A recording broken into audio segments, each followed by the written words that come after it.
그 안에서 너희도 진리의 말씀, 곧 너희의 구원의 복음을 듣고 그 안에서 또한 믿어 약속의 성령으로 인치심을 받았으니 이는 우리 기업의 보증이 되사 그 얻으신 것을 속량하시고 그의 영광을 찬송하게 하려 하십니다. 아멘. 고린도후서 1장 21절 22절의 말씀입니다. 함께합니다. 우리를 너희와 함께 그리스도 안에서 굳건하게 하시고 우리에게 기름을 부으신 이는 하나님이시니 그가 또한 우리에게 인치시고 보증으로 우리 마음에 성령을 주셨느니라. 아멘. 요한복음 6장 39절 40절에 있는 말씀입니다. 함께합니다. 나를 보내신 이의 뜻은 내게 주신 자 중에 내가 하나도 잃어버리지 아니하고 마지막 날에 다시 살리는 이것이라. 내 아버지의 뜻은 아들을 보고 믿는 자마다 영생을 얻는 이것이니 마지막 날에 내가 이를 다시 살리리라 하시니라. 오늘도 주님 안에서 승리하는 복귀한 바 되시기를 간절히 축원드립니다. 오늘 가정에서 가정 예배를 드리는데요. 그날의 본문의 말씀은 전도서 6장 3절에 있는 말씀이었습니다. 사람이 비록 100명의 자녀를 낳고 또 장수하여 사는 날이 많을지라도 그 영혼은 그러한 행복으로는 만족하지 못하나니. 이 말씀을 읽은 다음에 갑자기 아빠가 이렇게 얘기합니다. 요즘에 이런 씁쓸한 유머가 있는데 아들이 하나이면 골방에서 죽고 아들이 둘이면 큰 집 작은 집 왔다 갔다 하다가 길거리에서 죽고 또 딸이 있으면 고무장갑 끼고 죽는다고요. 그러자 막내가 이렇게 얘기했어요. 아빠 그럼 우리 집은 어떻게 해? 우리는 아들 둘에 딸 하나잖아. 그러자 아빠가 쓴웃음을 지으며 그러면 고무장갑 끼고 길가에서 죽겠지. 그러자 이 말을 들은 딸이 또 한마디 합니다. 다행이네. 손은 시렸지 않겠네. 라고 이렇게 대답해 주었습니다. 이 이야기를 들으면서 저는 딸이 둘인데 어떻게 될까라는 생각을 해보았습니다. 아마 앞치마 입고 고무장갑 끼고 죽지 않을까 이렇게 생각을 해보았습니다. 사실 한국 사회에서 살아가는 데 있어서 모든 사람들이 반드시 필요하면서 꼭 하나씩은 갖고 있는 것이 바로 도장이지 않을까. 여러분들 다 도장 갖고 계시죠? 네. 그런데 이 도장이 여러분들 과연 무엇을 의미하고 있습니까? 바로 내 자신의 분신 같은 것이고요. 그리고 자기를 대신할 수 있는 그 무언가가 바로 이 도장이라는 것을 너무나 잘 알고 있습니다.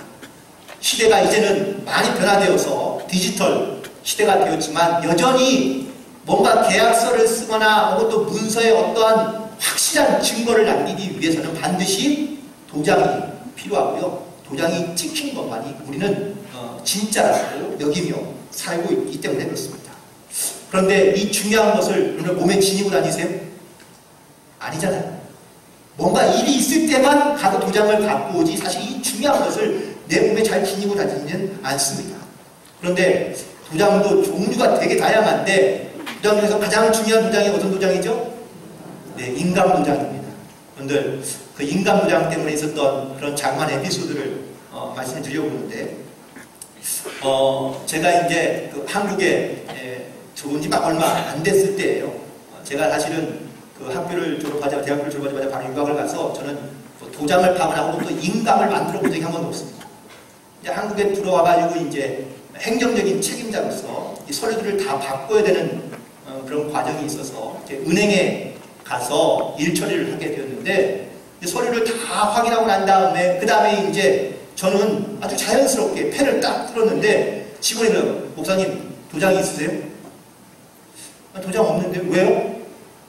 아니 이 서류에다가 반드시 목사님 도장이 있어야 됩니다 라고 이렇게 얘기하더라고요.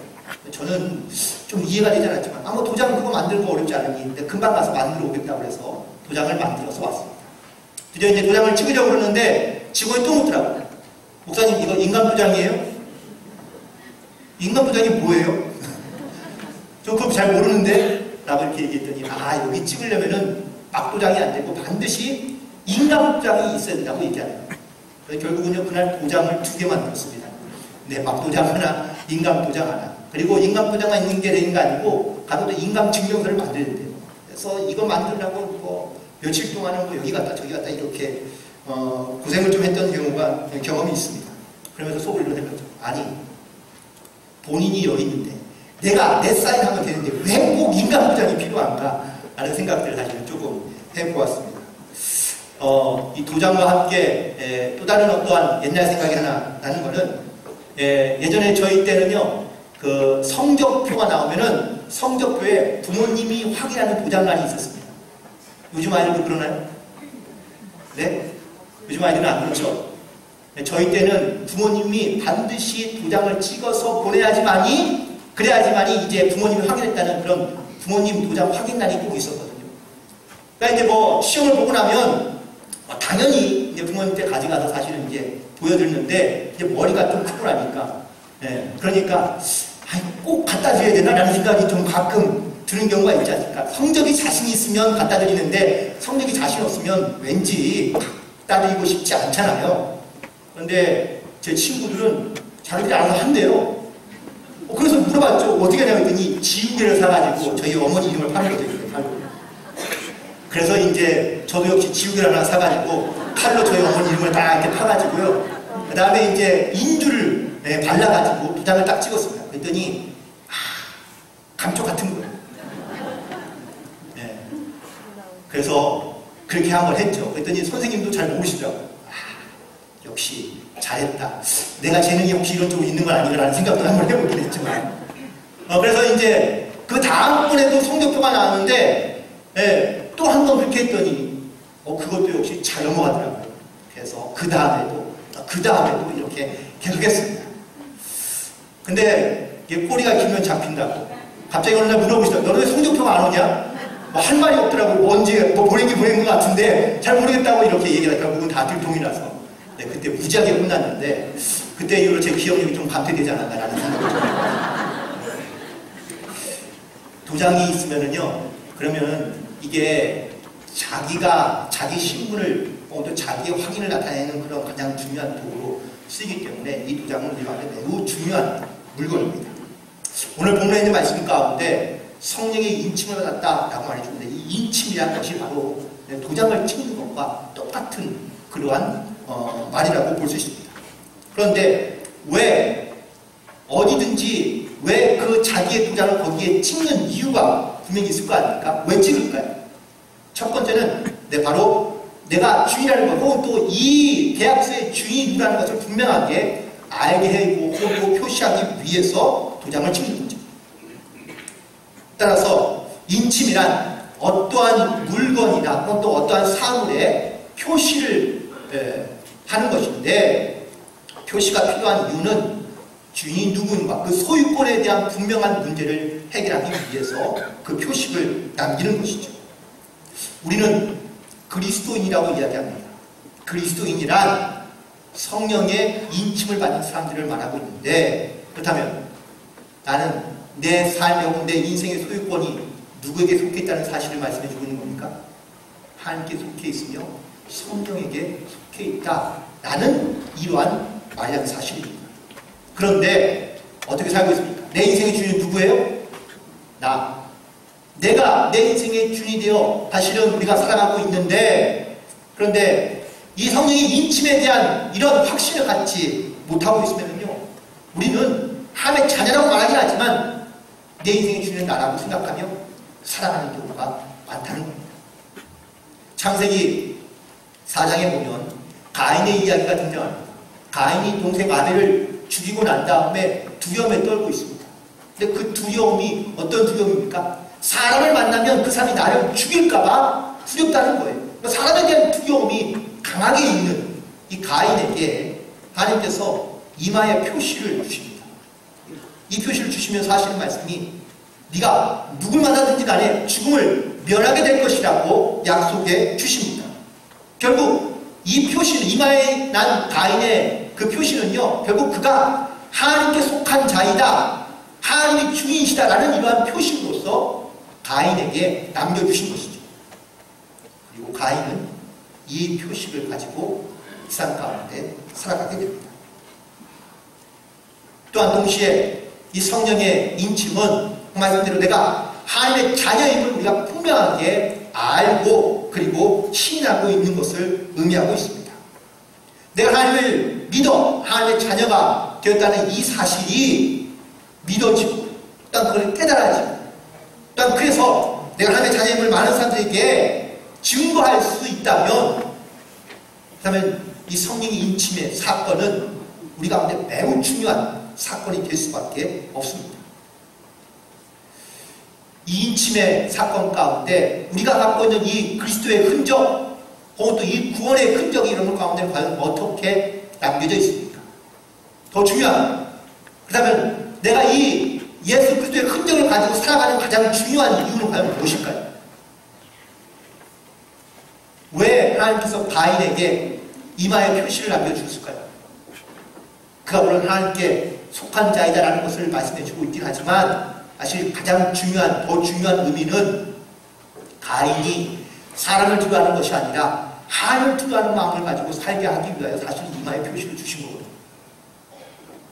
그런데 우리는 진짜 이 세상에 살아가면서 내가 정말 두려워해야 될 대상, 내가 정말로 영적으로든 혹은 또 세상적으로든 내가 무언가를 두려워하고 살고 있는지를 분명하게 우리가 깨달아 아는 믿음과 지혜가 필요한데 우리는 사람을 두려워하거나 어떤 환경에 대해서는 두려워하는데 하나님에 대해서는 전혀 두려워하지 않고 살고 있다면 이거는 뭔가 잘못된 그러한 생각 가운데 혹은 또 살아가고 있는 것이 아닌가.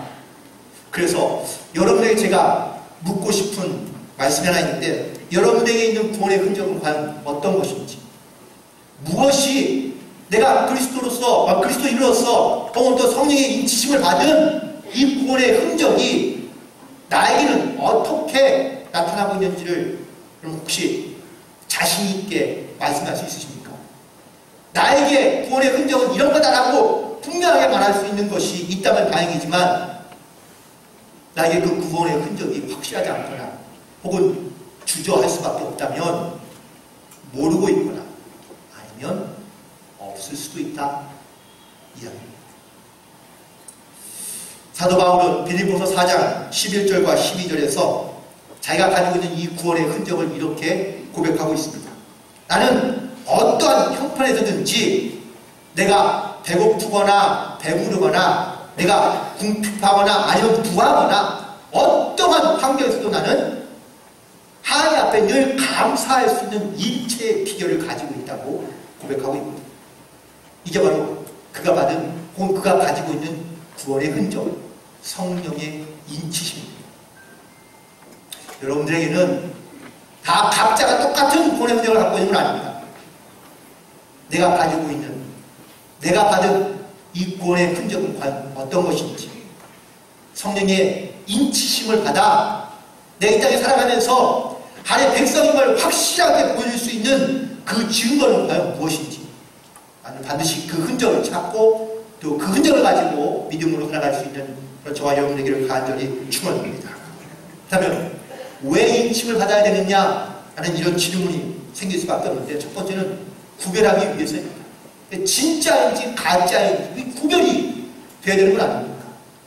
흔적과 표시는 있는데 이게 진짜인지 아닌지 구별되지 않는다면 누구나 다 뭐 표시를 갖고 있다고 혹은 또 증거를 갖고 있다고 말할 수 있거든요.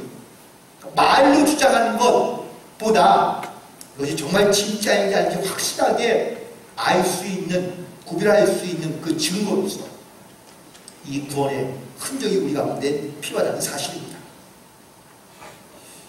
여러분들, 도장 가운데 낙인이라는 도장이 있습니다. 이 낙인은요, 쇠를 달구어서 인을 찍는 겁니다. 근데 주로 이 낙인은 뭐에 사용합니까? 동물들에게 사용하죠. 그런데 이걸 사람에게도 사용했던 그런 시대가 있었습니다. 이 낙인이 사람에게 한번 찍히면은요, 그 사람은 죽을 때까지 그 노예로 살아가는 겁니다. 중간에 바꿀 수도 없고요. 죽을 때까지 그 낙인이 지워지지 않기 때문에. 그래서 평생의 부끄러움을 가지고 살아갈 수밖에 없는 그런 사람으로 살아갈 수밖에 없는 겁니다. 현대사회를 살아가는 우리에게는 이 낙인은 지금은 없습니다. 그런데 여전히 우리의 의식 가운데는 이 낙인이라는 것이 남아있습니다. 내가 누군가를 생각하면서 그 누군가를요 왼수로 원수로 낙인을 찍어버리면 그 사람은 절대 용서가 안 됩니다. 용서할 수도 없고 용서도 되지 않습니다. 우리는 낙인이라는 것을 사용하지 않지만 여전히 우리의 의식 속에는 누군가를 판단하거나 정죄할 때마다 이 낙인을 사용합니다. 그리스도인으로 살아가는 것이 여러분들 인침을 받았다면 좋은 것이겠지만 낙인을 지킨다면 어떻게 살아가시겠습니까? 많은 세상의 사람들이요 그리스도인을 과연 어떻게 생각하고 있어요? 좋은 도장을 찍은 것 같은 그런 인침을 받는 사람도 있겠지만 어떤 사람을 향하여 손가락질하며 낙인을 찍기도 합니다. 우리가 그리스도인 땅 가운데 살아가는 온전한 그리스도로 살아가는 때마다 이 성령의 인침을 받는 사건이 매우 중요합니다. 스스로 낙인이 찍혀 헛된 인생을 살거나 아니면 또 주님을 부끄럽게 만드는 인생을 살아가는 것이 아니라 믿음으로 말씀으로 하나님께 영광을 돌며 살아갈 수 있는 이 성령의 인침을 받고 살아갈 수 있는 그런 우리 모두가 되기를 주님의 이름으로 다시 한번 간절히 부탁을 드립니다. 또한 동시에 이 성령의 인침을 받을 뿐만 아니라 보증인으로 살아가라고 말씀해 주고 있습니다. 오늘 보증 서보셨나요? 보증을 설 때에는요 좀 마음의 준비가 좀 많이 필요합니다. 보증을 서서 성공한 경우는 조금 제가 이익과 유익을 받을 수 있겠지만 만약에 보증 쓴 사람이 실패해 보세요.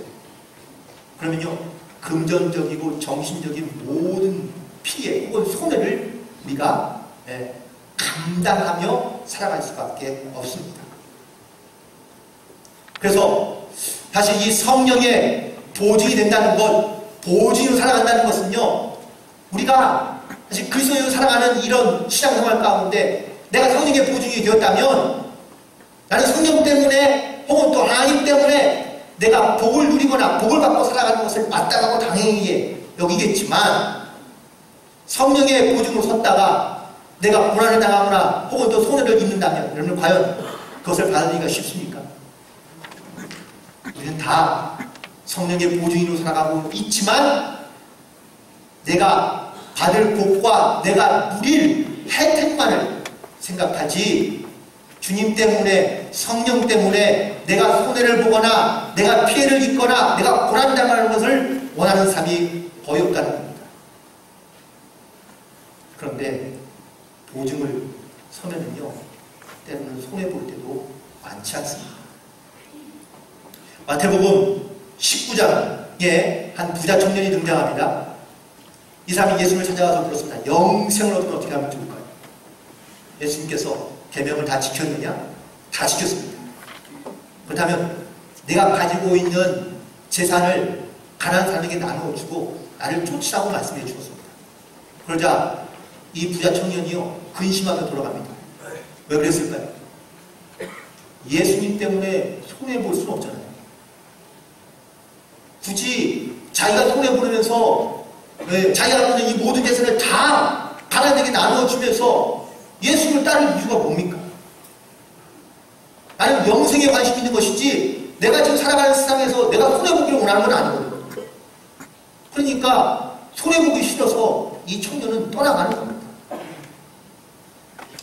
우리의 믿음과 신앙생활이요 이거 되게 비슷한 부분이 많습니다.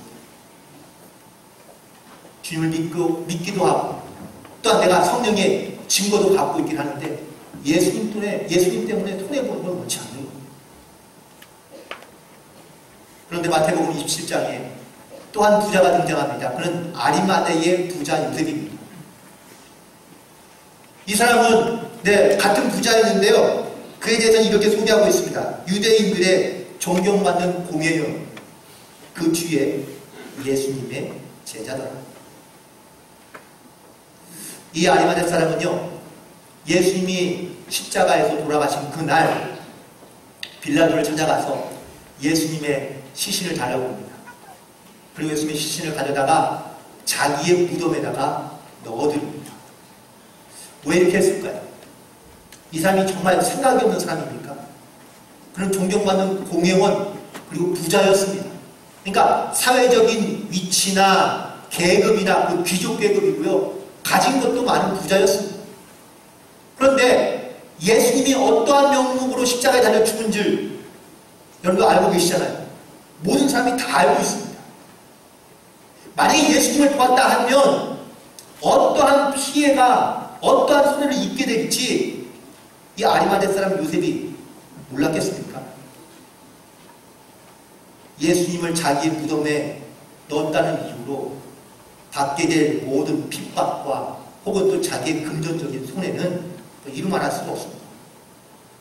그런데 그 손해를 감수하고 예수님을 자기의 무덤에 넣어드린 겁니다. 그리고 스스로 자신을 예수님의 제자라고 말하고 다닙니다.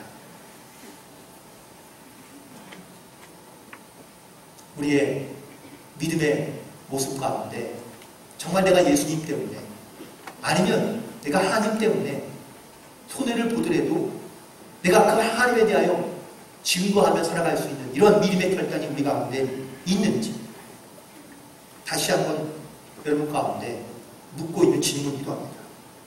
또한 보증을 섰다가요 잘못 쓰면은 식구건 친구건 아니면 아무리 가까운 사람도 원수가 되는 경우가 많습니다. 그 관계가 완전히 깨어지거나 어그러지는 경우들이 많은데 예수님 때문에 여러분들 누군가의 관계를 깨뜨려 보거나 아니면 관계가 어긋난 경험이 있으십니까? 예수님의 제자 가운데 가룟유다라는 사람이 있었습니다. 그는요 예수님을 열심히 쫓아다녔었고 심지어 예수님의 있던 공동체의 재정을 담당했던 사람입니다. 그런데 어느 순간 이 가룟유다가 예수님과의 관계를 깨뜨리고요 예수님을 은상심장에 팔아버립니다. 왜 그랬을까요? 도대체 이 가룟유다에게는 무슨 일이 있었던 겁니까? 물론 여러 가지 많은 이유가 있겠지만 그 결정적인 사건 중에 하나를 마태복음 25장에서는 이 사건이 하나 등장하는데 어떤 한 여자가 예수님에게 와서 비싼 향유를 부었습니다. 누가 보더라도 확실하게 알 수 있는 매우 비싼 향유를 예수님의 그냥 머리에 붓고 발에 붓는 겁니다. 이 광경을 본 지자들이 참을 수가 없어서 화를 냈습니다. 야, 그 비싼 거를 왜 거기에 부어? 팔아서 가난하게 나눠주지. 라고 이렇게 이 여인을 책망할 때 예수님께서 뭐라고 말씀하십니까? 여인을 책망하지 않고요 오히려 지자들을 책망하십니다. 여인의 행동에 대하여 칭찬해 주십니다. 15절에 이렇게 되잖아요. 이때로 그때로부터 예수님의 책망을 받고 난 다음에 세례 요한의 마음 가운데 확실하게 결정된 것은 내가 예수님을 팔아야 되겠다. 예수님을 넘겨야 되겠다. 라는 생각이 그때부터 확실하게 들었다고 성경은 말씀해 주고 있습니다. 내 생각과 다르고 내 마음과 다르고 내 결정과 다르면 우리는 그 사람을 원수처럼 생각하고 관계를 깨뜨리는 경우들이 많습니다.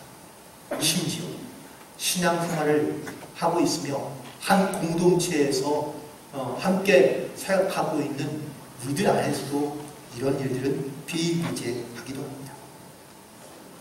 과연 내가 성령의 인침을 받고 그리고 성령의 보주인으로서 내가 이 땅 가운데 살아가면서 내가 손해보는 것, 내가 또한 그렇게 손해볼 수밖에 없는 상황 가운데 놓여있을 때 나는 과연 어떻게 결단하거나 어떻게 또한 행동하고 있는지.